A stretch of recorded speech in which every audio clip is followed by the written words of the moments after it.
It's a pleasure to have you here today. Thank you so much for visiting and coming on to Questions That Matter. I've watched probably 40% of the hundreds of videos that you've put on your Octalysis Prime Island. And That's I've at got to least tell you, 300 videos. is at least, I know, at right? least 300 videos, yeah. That makes me one of those maniac hardcore gamers, maybe. I don't know.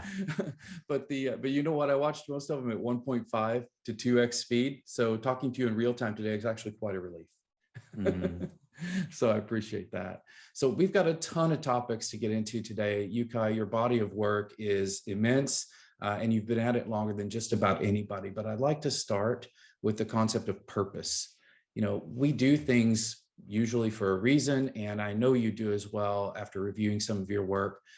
You know, Yu-Kai, could you sum up your purpose in kind of a short sentence or phrase of what it is you're up to? Why do you do this? Yeah, so my purpose is to help people in society thrive by making productive activities more enjoyable. That's the awesome. one sentence. That's really good. So, you know, I think that as a recognized pioneer in the gamification space, and as far as I can tell, going back at least a decade and maybe more, you could tell us, it feels to me like gamification is starting to find a new footing or possibly a renewed footing. I would love to get your sense of that because you have the best view on that of anybody that I know. So tell us a little bit about what you're seeing in the adoption of gamification in the space, and especially in the context of people's attention spans today. We're pretty distracted. Yeah, so I started working in the field now known as gamification since 2003, so almost 20 years now. And early on, it was just a crazy field. No one believed in it, and everyone thought it might have just been an excuse to play more games. But I believed in the value of applying game design to drive desired behavior. So I stuck to it.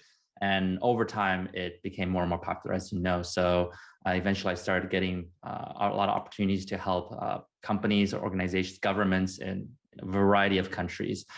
And I think if you look at the trend, I want to go in more macro thinking about technology innovation overall. And in the early days, it was all about hardware, making technology even possible, enabling things.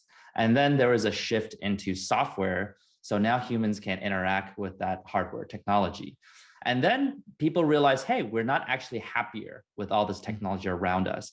And so how do we shift the focus back to the human being, to people's feelings? So then you have a whole wave of mindfulness, consciousness. Traditional economics became behavioral economics, yoga, gamification, human-focused design. So I think it's not just a shift in terms of what companies would like to do. I think it's a shift in how the world is evolving into how, caring about individuals and how they feel, what inspires them. And so especially over the past few years, I have seen gamification blow up on, to the point where you see a lot of industries in finance and education, insurance, healthcare, well-being. They're all reaching out to me and my company, the Octalysis Group. And so our projects range from helping steel manufacturers create safer behavior, so create less injuries by removing hazards more fun, to motivating kindergartners in China to eat more healthily, to a crowdfunding platform for 100 millionaires and billionaires, to even faith-based platforms to help people get closer to their God. So it's like all over the place, right? Yeah. And I think the big thing is over the past few, just like you said, because games have become very, very popular. It's no longer just a children's thing. My mother-in-law, who's 74 years old, she loves playing Candy Crush, and most hardcore gamers, they're in their 30s or 40s. And so I think that gamification trend is there.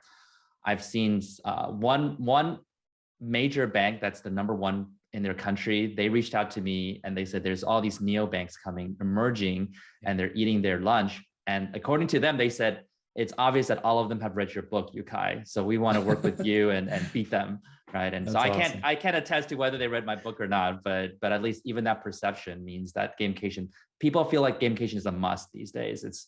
I think before it was a competitive advantage. I think in the next few years, companies might need to do it just for survival and just to not fall behind. And I obviously recommend people do it when it's a competitive advantage as opposed to for survival.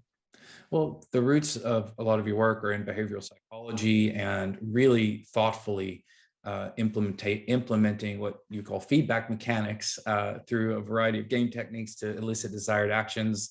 Just talking a little bit about your Octalysis dashboard there. We'll get into that a little bit later, maybe, and explain to people what some of those things mean.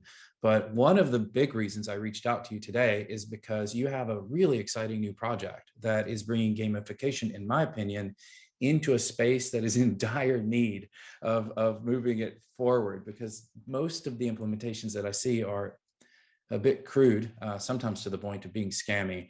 And that is not the case at all with your new project, Metablox.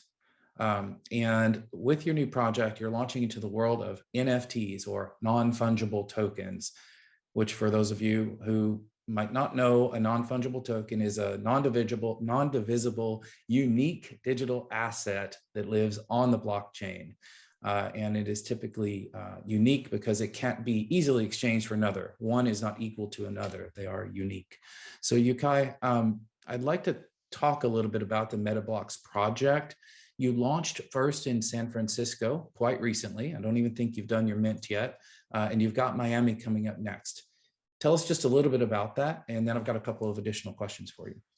Yeah, I think I'll first say that over the past 1 year, obviously, all kinds of blockchain crypto projects have been thriving.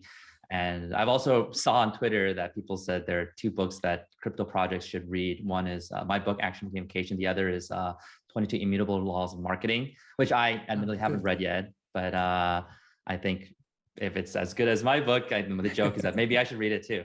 But yeah, so I've been invited to give a lot of advice to these companies, and honestly, when I see what's going on in the NFT space, it's all these gamification principles, these 8-core drives in the Octalysis on steroids. It's just everything on full blown, scarcity design and community design, right. even like cult management science goes into all of this stuff. It's kind of crazy, right? But I want, and the hype is definitely really, really high, but I want to go back to the fundamental technology. The technology of being able to preserve something on the blockchain and then has a unique identity. It's not easily copyable. That has true value. Just an example I give a lot is if you look at the .com bubble, right? There's all these .coms for all kinds of things and all the places having lots of fundraising, and then it crashed. But the key thing is .com did not crash. The innovation, the technology did not crash. It was the valuation, the exuberance that crashed. So people realized this is not worth $10 billion. It's only worth $100 million. And then, people sell and they lose money. But the thing is that it's amazing that a website's worth $100 million anyhow, right? And the companies that survived that period, .com didn't stop, eBay, Amazon, Google, all these companies became huge afterwards. So the technology, we must identify the technology is a good one. It creates value for human beings. It could possibly and very likely be where humanity is going. And then you can separate, okay, but then there's the hype. The market is high, it's low, whatnot. So that's a big piece. So the second piece is when I looked at the NFTs about what makes an NFT valuable, there's 3 components. And I have a blog post, I'm not going to go in detail, but it's basically scarcity, having unique digital item as opposed to easily copyable, having meaning and purpose. And this is the big thing about Metablox, which is, it's not just a image in front of you. It actually represents something meaningful to you. It connects to an important part of history or even a celebrity you like, right? That meaning and purpose is what adds value, that scarcity. And then finally, that community, people who are passionate, not just the shillers, the people who want to make money, but the people who are there for the mission. And so Metablox is a project we created. And I'd say it's a combination between, real life memories attached to real world locations. So you own real world locations, we call them blocks, right? Because they're meta blocks in the real world. So like San Francisco, you can find a blocks that has a famous hotel or a place you had your first child, or where a well-known celebrity started their first company, whatnot. So you own that location. But the thing is that we're not just selling like locations, right? The thing that is most important for Metablox is that we want to increase the meaning by preserving humanity's most precious memories. So how you play this quote unquote game is people need to upload memories related to this location onto the blocks, and then that is rooted into the blockchain. So the key is that these memories should stay in the blockchain forever. Your children can see, your grandchildren can see it. My co-founder Jim Loiza, he noticed that most of his photos are on Google Photos, right? And he says that Google sent him a message, say, hey, we're going to start charging for the service now. And he's like, oh yeah, of course, because you're the company. And he says that, well, what if, my children or my grandchildren no longer want to pay for it? Or what if Google shuts the service down? Then all these memories are gone. And he feels like that's why the mission of Metablox is to preserve all these memories on the blockchain so people can see the meaningful moments of your life. And so, and we have this game mechanism to say, when you have these memories, then your blocks levels up and it generates meta rent, et cetera, et cetera. So that's the premise of Metablox. Thank you for watching. That was just part 1 of 3. So get ready and stay tuned for part 2 with Yu-Kai Chou. Be sure and subscribe and hit the like button to be notified when part 2 releases.